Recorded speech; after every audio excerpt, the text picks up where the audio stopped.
we may, our practice will be wrong, and then our preservation, the thing we preserve will be, will not be very good, will not be fruitful. Rather, it will be harmful to our spiritual growth, and also it will be dangerous to other people. So much less to propagate the true teachings of the Buddha. That's why the Sangha throughout the generation, they try to preserve the teachings of the Buddha, and also they try to practice for themselves, and then preserve the teachings of the Buddha and then propagate. So regarding the propagation of the Buddha's Dhamma and the practice of the Buddha's Dhamma, so here I highlighted 2 points. One thing is through the literary works, that is Pariyati. So under the Dhamma Pariyati, we can include studying, teaching, and also giving lectures, and also giving a kind of the courses and so on. So also writing the literatures. So here in my paper, and in order to save the time, I will not read all the things written here. So throughout the generation, Myanmar monastic community, they try to make a greatest effort to produce literary works on Buddhism, and also to share Buddhism meditation practices, as we have witnessed in this morning through the presentation of the previous 2 speakers about the Lady Sayadaw, and also about the Mahasi Sayadaw. So in this way, apart from then, Mogo Sayadaw also made the greatest contribution to the to the meditation practice, as well as currently Phao Sayadaw. He is still making greatest effort, even regardless of his age. He makes a tireless effort for the practicing of the Buddhism meditation. So now, in this way, the monastic community, members of the monastic community, they try to make endeavors from generation to generation for the preservation, also for the propagation of the Buddha's teaching. So with regard to the Venerable Silananda Bhivansa, the first ever Rada Sayadaw of the ITPMU, so he also follow the footsteps of the Asian masters. So by making greatest endeavor by producing literary works on Buddhism, as well as by teaching meditation, also by giving courses on Buddhism. So I would like to highlight some of his literary works. So through this we can understand how he tried to maintain the teachings of the Buddha, trying to preserve the teachings of the Buddha, and also propagate Buddha's teaching. So under the contribution of the literary works on Buddhism, there is I'm trying to highlight comparative study, his literary works on the comparative study of Sadaniti Dhatu Mala and Baniniya Dhatu Bhatha. With that, I would like to express that. So, Venerable Silananda Bhivansa's literary works, so his way of preserving the Buddha's teaching is comparatively more successful than the other people, other masters. One of the reasons is that he knows where he is expert in the Basantara. So most of the Asian teachers, they are very expert only in their own language, that is Magadha, Pali language. So, but significant to Venerable Silananda Bhivansa is he is not only expert in the Magadha, Pali language, but also he is expert in the Sanskrit, Prakrit, Adam Magadi as well. So that is go, we can simply say the word Basandara. So he is skillful in the Basandara. That's why he can contribute such a work like a sudden comparative study of a Sadaniti Dhatu Mala and also Paniniya Dhatu Bhatha. So not only he is skillful in the Basandara, but also he is skillful in the Samayandara. Samayandara is a Bali word. We can interpret him into English as what different views, different ideologies, different philosophies. So this can be witnessed through his works of the work of the Vajja Vayawa Vanana. So this book is written by the Bhanuva Silananda Bhiwansa on the request of the Bhanuva Mahasi Sayadobhya. So even Bhanuva Mahasi Sayadobhya interested him. So his expertise on the other, not only other literature, but also other ideology, philosophies. So Hindu, Indian philosophies and logics. So that both is witnessing that Bhanuva Silananda Bhiwansa is not only skillful in the Basandara, but also skillful in the Samayandara. So apart from this Vajja Vayawa Vanana, there are many other treatises Bhanuva Silananda Bhiwansa translated into Myanmar and explained, that is Sanskrit text, Sanskrit logic, regarding the philosophy and the logic and so on. So that makes him more significant than the other scholars. So not only he don't keep as his own understanding, but also he make it available to those who are not very skillful in these other languages as well as other philosophies.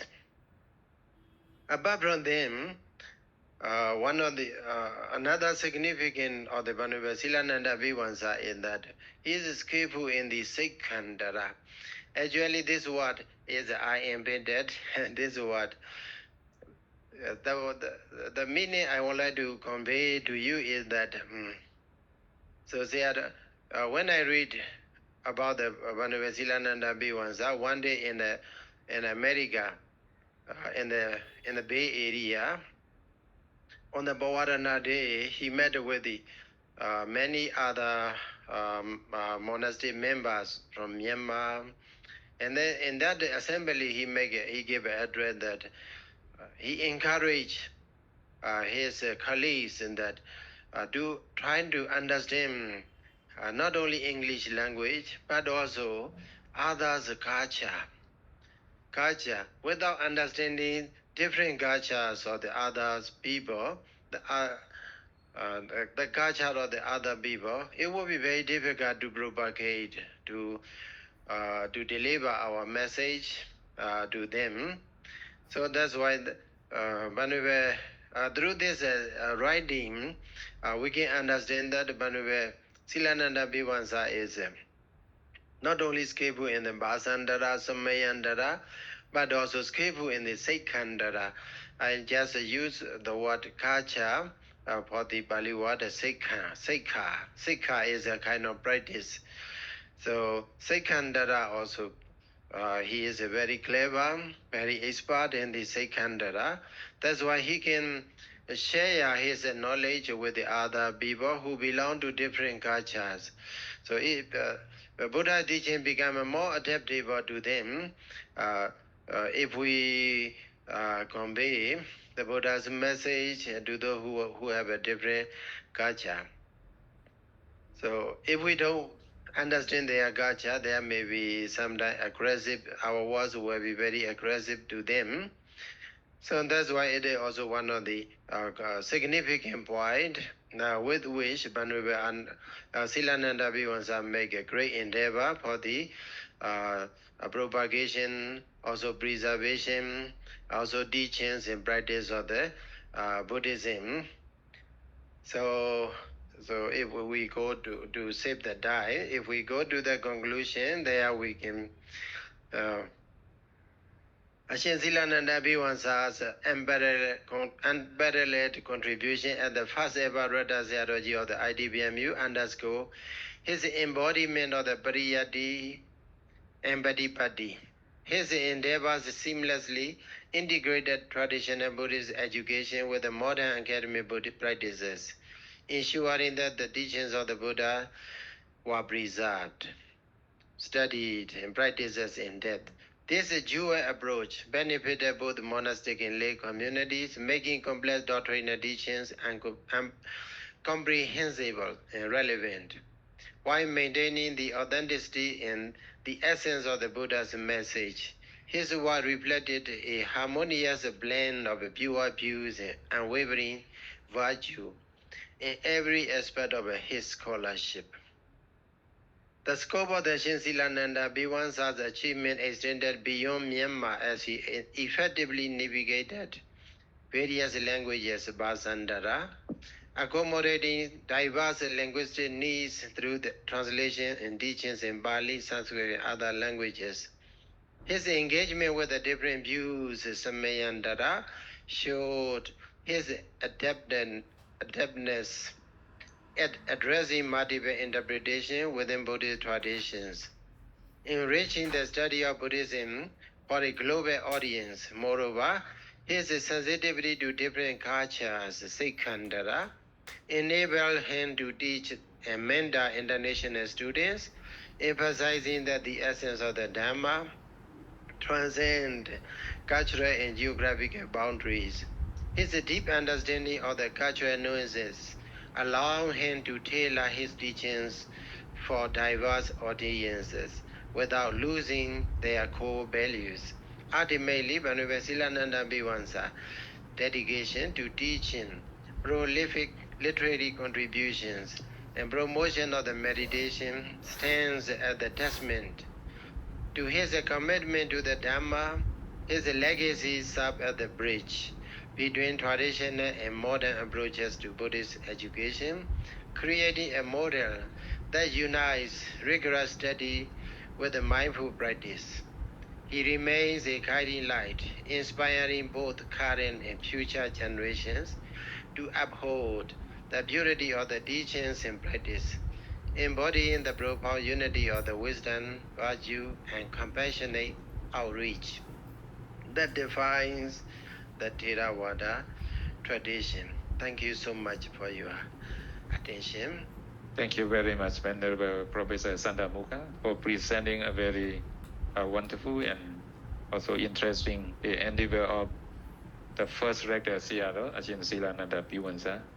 And now we would like to open for Q&A only for two questions regarding the first rector Seattle. Actually, the Venerable Chandamukha has presented the contribution of the first rector Seattle in terms of teaching and practice, textual study. He is the expert of the textual study and also the leadership of the ITBMU during the foundation periods, and also Myanmar monastic community in terms of the practice of meditation and the language skills, etc.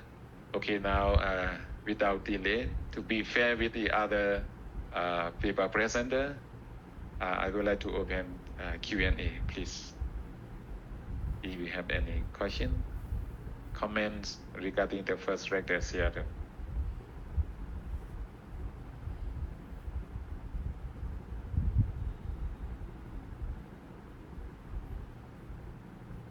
Thank you for your presentation. This is very interesting. My name is Ukimasara from Ramanyaratha Buddhist University in Mon State.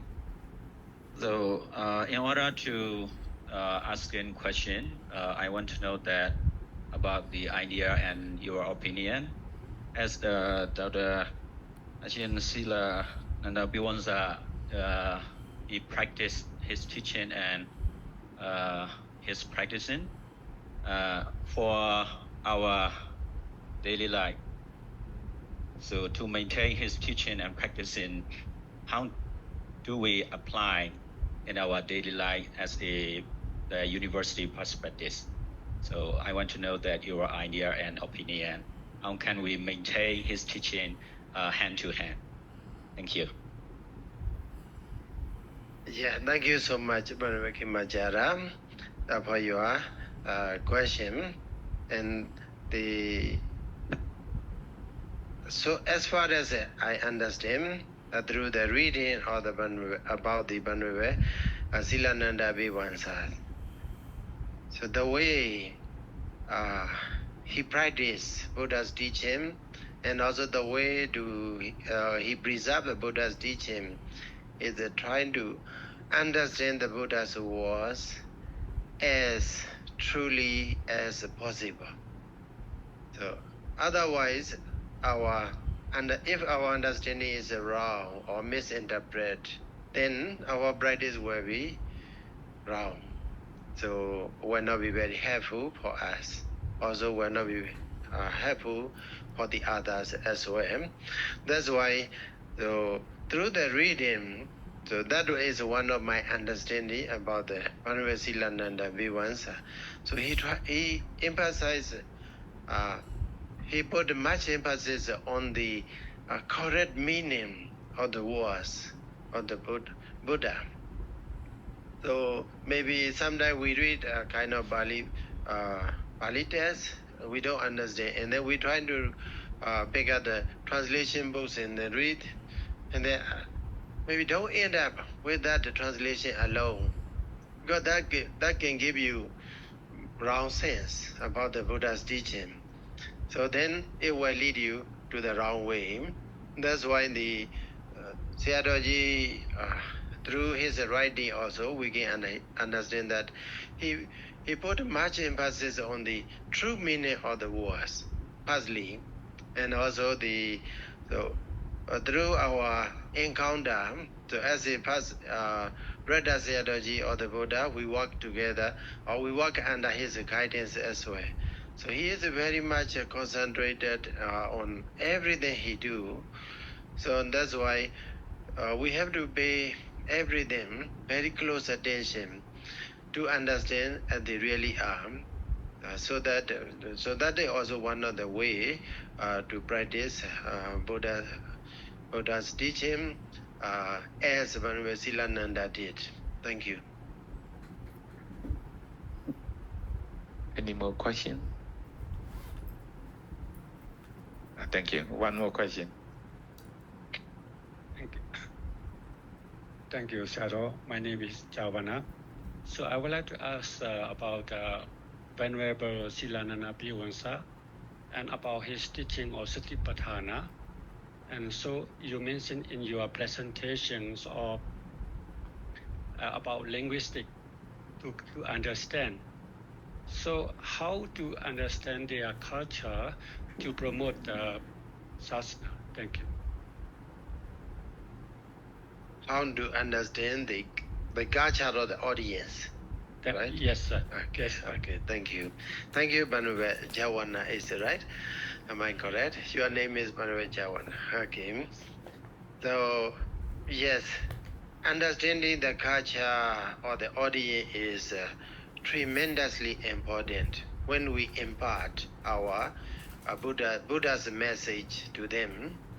So, without understanding their culture, then some of the words usage we use to convey our message to them may be insulting to their heart, to their mind, to their soul as well. So that's why we have to pay a very close attention. So one of the that is not a new thing. So the Buddha also practiced like this. This is the way what the Buddha practiced. So when one day the Buddha visited to the Brahmin, so he is a farmer, other than he tried to know the way the farmer did, okay, and also his when he convey his Dhamma message to the farmer, Brahmin farmer, then he trying to say, the Brahmin Pama. If you want to get a food, then you have to cultivate the feed and then sow the seed and then try to reap the crops and then you can eat. Then the Buddha say, oh, I'm also a farmer, okay, like a Saddha Vijan, the Bhavoti, something like that. The seed is a Saddha. Okay, so that's the way the Buddhas understand others' culture. And also that makes a sense. The teaching makes sense for the Brahmin, Brahma Brahmin as well.